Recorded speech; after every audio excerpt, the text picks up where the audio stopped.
lot of people are asking exactly just how qualified is Senator Sonny Angara for his new post as Education Secretary. So let's go through his CV. Angara has been a senator since 2013, and some of his work there includes pushing for the passage of the Free College Law, which offers free tuition to all state universities and colleges and select local universities and colleges. He also authored the Universal Access to Quality Tertiary Education Act and the Enhanced Basic Education Act of 2013, or K-12, the Anti-Bullying Law, and the Student Fare Discount, which covers all public transportation. Angara has a Master of Laws from Harvard University, a Bachelor of Laws from the University of the Philippines, and a Bachelor of Science in Economics from the London School of Economics. He also worked as a newspaper columnist and a professor of law. Different educational organizations, including Coordinating Council of Private Educational Associations, or COCOPEA, and the Philippine Association of Colleges and Universities, have thrown their support for the new or incoming DepEd Secretary. Okay, on that note, let's discuss Senator Angara's appointment and other education issues with Attorney Kristine Carmina Manaog. She's the legal counsel of the Coordinating Council of Private Educational Associations, or COCOPEA. Good evening, Attorney. Thanks for being with us tonight. Good evening, everyone, and thank you for having me as well. Okay, taking off from the news of the day, Senator Angara to be the new Education Secretary. As I understand it, COCOPEA had submitted a list of names to President Marcos for his consideration for this position, and Angara nga is one of the names on there. So I imagine you guys must be very elated that he's been picked. What exactly about his background made you so confident that he could do a good job as DepEd Secretary? Well, first of all, he has an extensive legislative experience. As you've mentioned, he has been with the Senate since 2013, and he has championed a lot of education reforms. His career in public service has consistently demonstrated a strong dedication to advancing education here in the Philippines. And again, he has authored or co-authored significant education reforms. As you've mentioned earlier, the Universal Access to Quality Tertiary Education Act, and even the Enhanced Basic Education Law.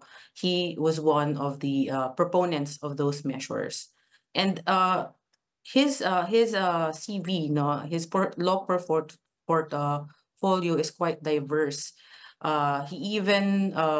He was even the principal author of the Digital Workforce Competitive Law, which aims to capacitate our workforce and prepare them for a digital economy. So you can really see his dedication, not just in education, but basically empowering our Filipinos to make sure that they are prepared global-wise. Attorney, I'm just curious, were you able to speak with Senator Angara before you submitted his name to Malacanang? Did he know that you were submitting his name in a short list? I don't think so, but we have been really observing him in terms of education policy. As he is an incumbent commissioner in the Education Commission 2, or EDCOM 2. And as we all know, the EDCOM 2 is a congressional body tasked to assess the entire education system in the country. So being part of the Education Commission 2, he already knows or already has a first-hand knowledge about the problems that we need to address right now in the country. So he already knows, or has already, in a way, identified the root issues that we need to solve, especially in addressing the learning crisis that we have right now. Attorney Christina, speaking of appeals, COCOPEA has actually said that some private schools are now seeking tuition fee hikes. I believe the average hike every year is about 3 to 4%. Is this ask more than the regular or the average percentage? What are we seeing here? What would be your first request to the Education Secretary as well as CHED? With relation to the application or applying for a tuition fee increase, I think one thing that we always try to explain to our stakeholders is that as much as the school can, we try not to increase our tuition fee exorbitantly. And as much as we can, we try to make our fees competitive and, of course, mindful of the financial burden of our students and their families. Because we understand that in this kind of economy right now, there's a lot of things that family needs to finance. But of course, at the same time, when we apply for a tuition fee increase, this application undergoes a well-studied operations of the school. So a lot of things are considered when we even try or at least plan to apply for a tuition fee increase, because we also don't want to drive our students away from the private schools. And again, a big chunk actually of the tuition fee increase goes to our teachers, to our school personnel, to their salaries, and just a portion of that tuition fee increase goes into the school operations itself. So this is not when a school applies for a tuition fee hike. This is thoughtfully done with all consideration to our stakeholders. In fact, again, there's always a consultation done even before we submit our application requirements to DepEd and CHED.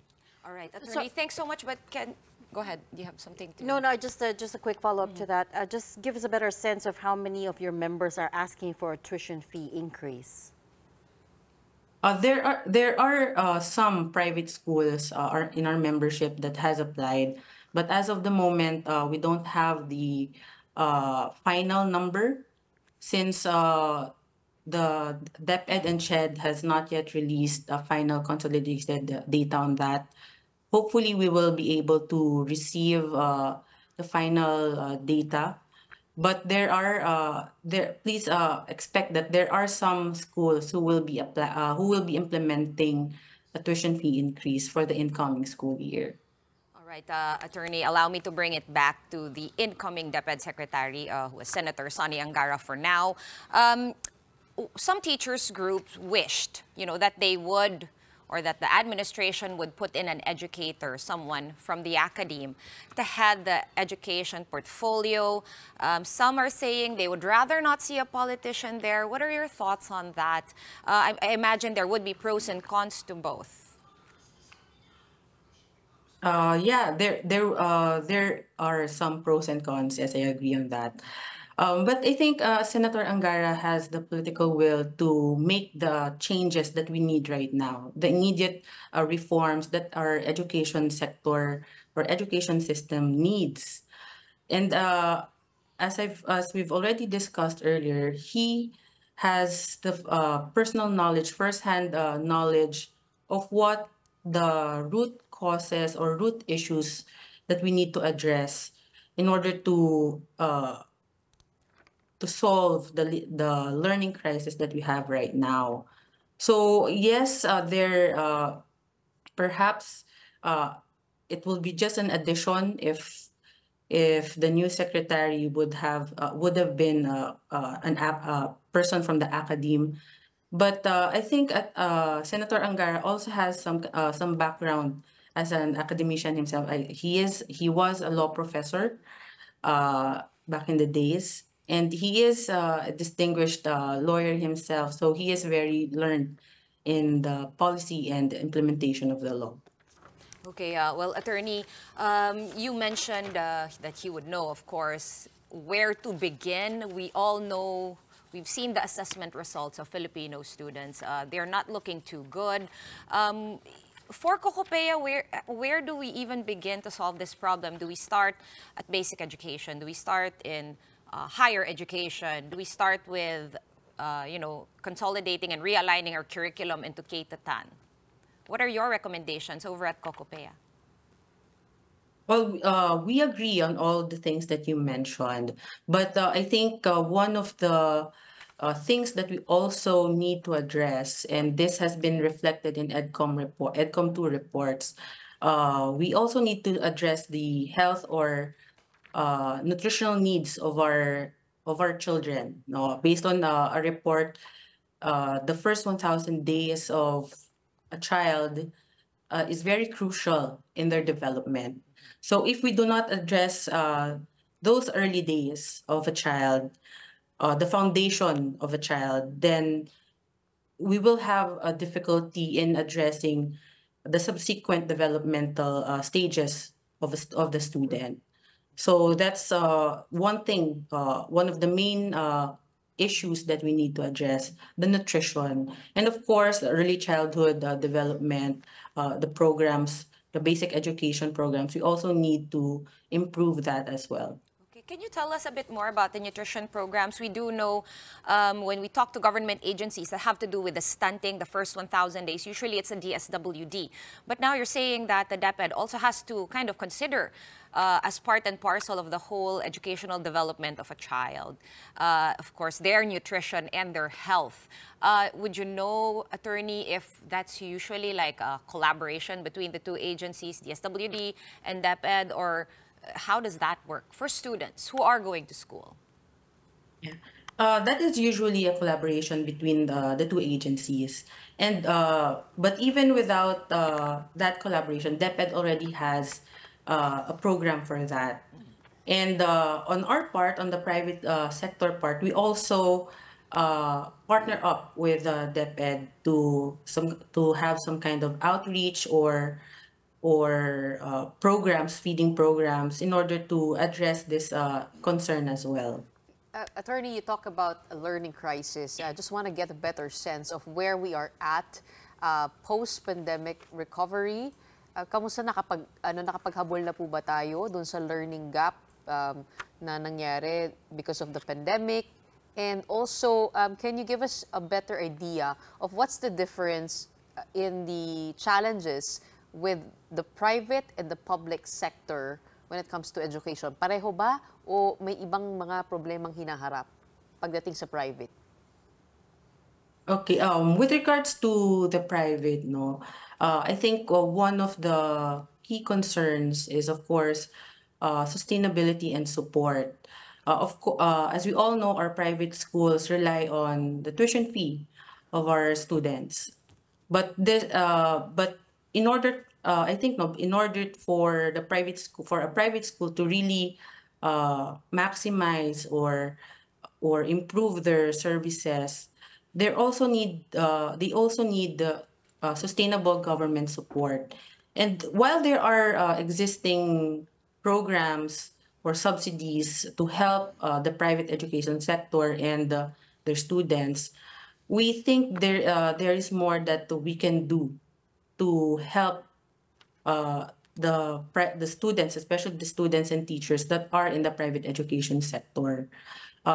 We think there's a disparity in the support, as opposed to, of course, to the public school system, which is generally funded by public funds, no? So they have that ready or sustainable resource to help them improve or address the problems that they have.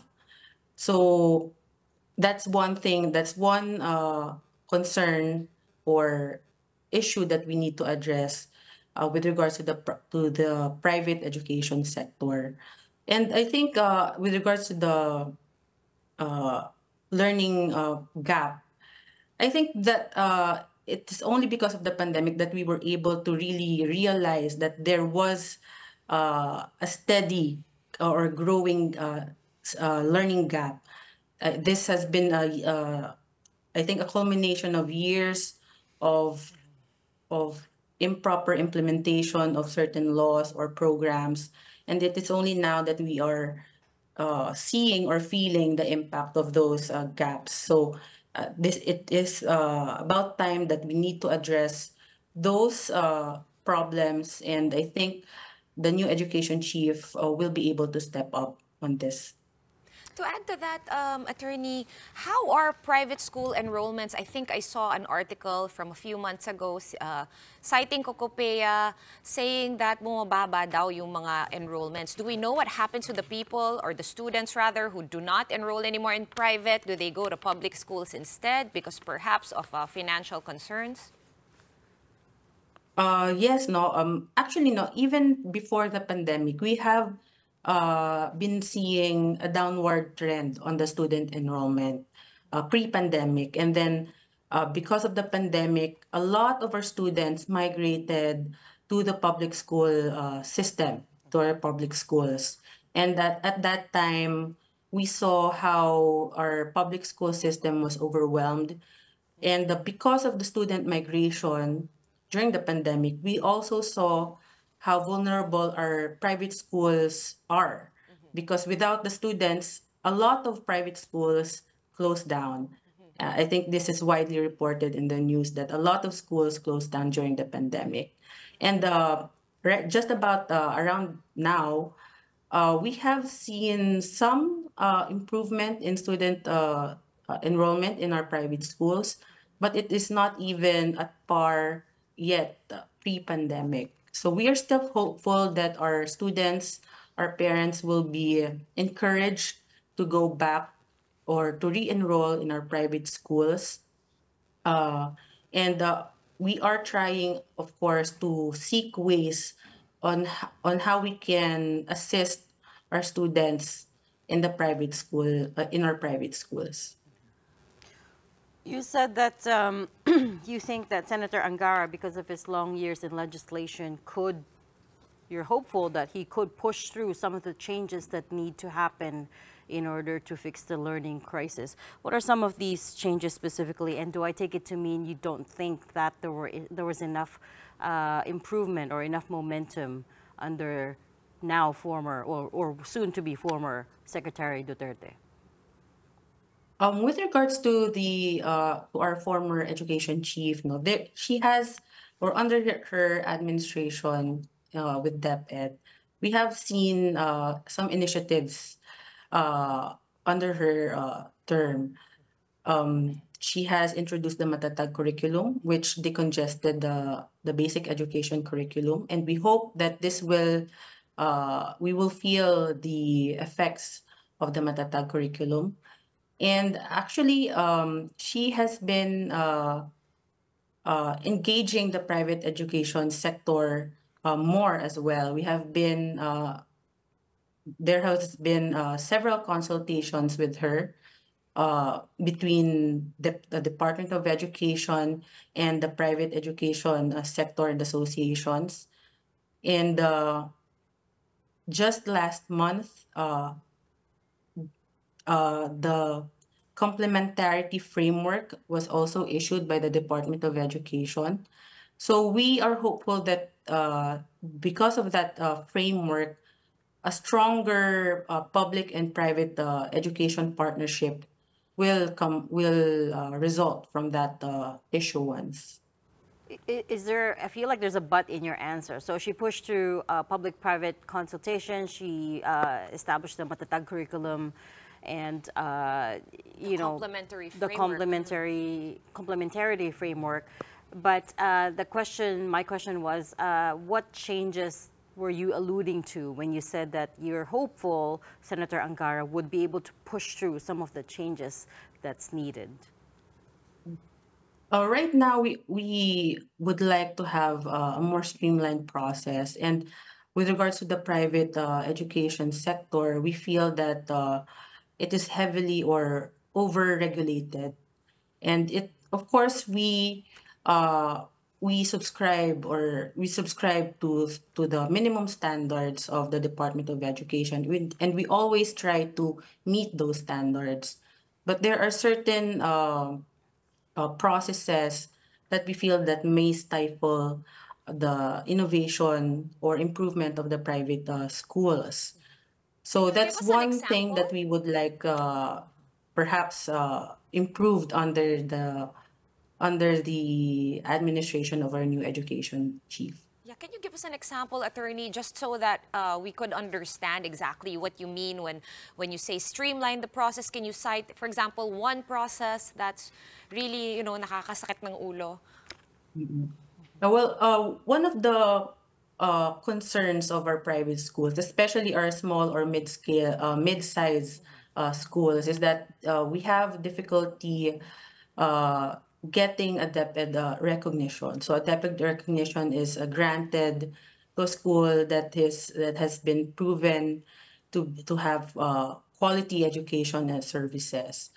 And one of the requirements, for example, is that a school must own the school site or the land where they are located. So, of course, in our economy right now, it's very difficult especially for a small school, a starting school, to purchase or to own a land. Although there are certain an alternative way, having a long-term lease on that land, uh, it has to be at least 15 years and it has to be annotated in the land title of the landowner. And of course, based on our experience, a lot of schools have difficulty complying with that requirement. No, so instead of continuing with the school, some would just opt to just close down or suspend their operations for the meantime. So that's just one of the challenges that our private schools are facing at the moment. Of course, we are open for alternative uh, ways of going about this school site ownership concern. But we hope that it would be something that would be reasonable for the schools to comply with. All right. Well, that's a really good example. Thank you for taking the time out to explain that to us. And then just very quickly, lastly, Attorney, of course, for now soon-to-be former Secretary Sara Duterte was infamous for her confidential funds for Department of Education. I'm not going to ask you to weigh in specifically on that, but I was wondering if you guys had any thought, COCOPEA had any thoughts specifically on the matter of whether confidential funds are needed to run a bureaucracy as large as the Department of Education. Of course, with regards to the confidential funds, we actually do not discuss it because it is something that we think may be too political. We just focus on improving our education system and working with the Department of Education on improving our quality in the provision of our quality education. And we will always be available for for DepEd to consult with in crafting responsive and proactive or policies to address our education concerns. Attorney, pahabol lang bago namin kayo pakawalan, ano? Kasi parang ang daming problema ng ating education sector. We always talk about this. So if you wanted the new education secretary to start, where should he start? One thing. The most urgent. One thing that I think that he should start with is to tap us. No, we are here to help the government, the state, in improving our education system. We would like complementarity to be fully realized, hopefully under the term of our new education chief, because we have the facilities, we have the manpower, we have the expertise to help our DepEd improve its existing programs. Right. So we are always ready to assist and help the Department of Education. Dialogue. Fantastic. Yun din ang hinihingi ng app Fantastic. teachers. You know what? We will convey the message. When he guests with us, we will deliver that message. Thank you for your time tonight. Attorney Kristine Carmina Manaog, Legal Counsel of the Coordinating Council of Private Educational Associations, or COCOPEA.